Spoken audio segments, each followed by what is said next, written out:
एक बार की बात है, एक गरीब औरत थी जिसका नाम आयशा था। वह एक छोटे से गांव में अपने माता-पिता और छोटे भाई-बहनों के साथ रहती थी।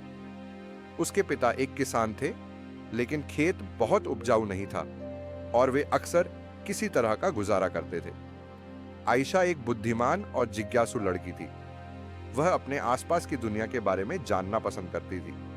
वह एक वैज्ञानिक बनने का सपना देखती थी, लेकिन वह जानती थी कि अपने परिवार की वित्तीय स्थिति के कारण उसे अपना लक्ष्य हासिल करना मुश्किल होगा। एक दिन आयशा के पिता बीमार पड़ गए।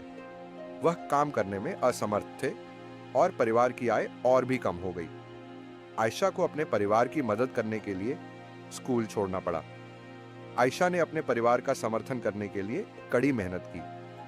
उसने घरों की सफाई और खेतों में काम करने जैसे अजीब-अजीब काम किए। उसने स्थानीय बाजार में सब्जियां बेचना भी शुरू किया। अपनी व्यस्त दिनचर्या के बावजूद आयशा ने वैज्ञानिक बनने के अपने सपने को कभी नहीं छोड़ा। वह देर रात तक पढ़ाई करती थी और स्थानीय पुस्तकालय से किताबें उधार लेती थी। उसने घर पर भी अपने स्वयं के प्रयोग करना शुरू कर दिया। कई सालों की कड़ी मेहनत और दृढ़ संकल्प के बाद आयशा ने आखिरकार अपने सपने को हासिल कर लिया। वह विश्वविद्यालय में दाखिला लिया और वैज्ञानिक बन गई। उन्होंने विज्ञान के क्षेत्र में महत्वपूर्ण योगदान दिया। आयशा की कहानी हम सभी के लिए एक प्रेरणा है।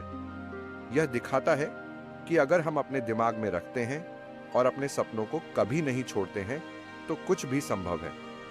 यह भी दिखाता है कि हमारे जुनून का पालन करना महत्वपूर्ण है।